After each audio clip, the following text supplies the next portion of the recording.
Ene thibitari cia andu kiumbe kaunti-ini ya Embu nimamenereirie thirikari ya kaunti makiuga nikoretwo ikimarugirira hari marihi ma marua maria magatagirwo o mwaka hamwe na igoti.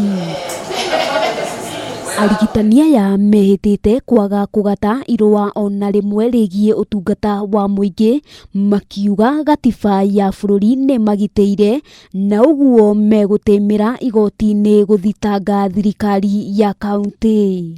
Hii ni ile pesa tupeleka kwa board, alafu anarudishiwa, alafu tunaitishwa ingine pande hii. Is that fair? Because kama Embu imepata 5 billion, hii ni ile wameokota na moja hiyo pesa ni ile tumelipa through our bonds.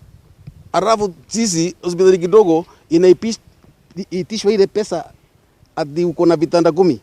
Alafu ama 15. Alafu unalipishwa ile hoteli ya vitanda 15 inalipishwa.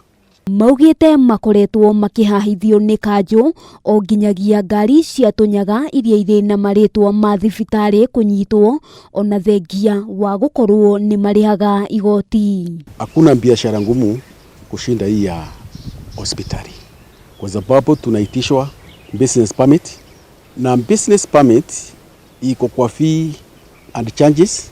Kwa hivyo ni sheria, lakini tuna hakika imegeuka. Oho ni moritie thirikari kumagaira kigina kia motungata ma urigitani, kuona riria arigitani a thibitari cia muingi magoma, thibitari cia andu kiumbe nio makoragwo magitungatira arwaru. Unakuwa na license mingi sana kama vile pharmacy, kwa sababu hiyo pharmacy kidogo uko nayo kuandika kunywa dawa lazima ulipe license, na pharmacy and dentist poisonous bond. Ukiwa na x-ray lazima ulipie license kando, ukiwa na laboratory unalipia kando, alafu hospitali yenyewe unalipia kwa medical bond. Alafu county government ile pesa wanakuhesabia ni kama hoteli, kwa sababu wanahesabu beds. Gukiri uguo arigitani aya maugite gutiri undu ona umwe uramaguoyohia, na uguo ni mehariirie kuruira kihoto kiao. Handu-ini ha Kameme TV, ritwa riakwa ni Wambui wa Njuguna.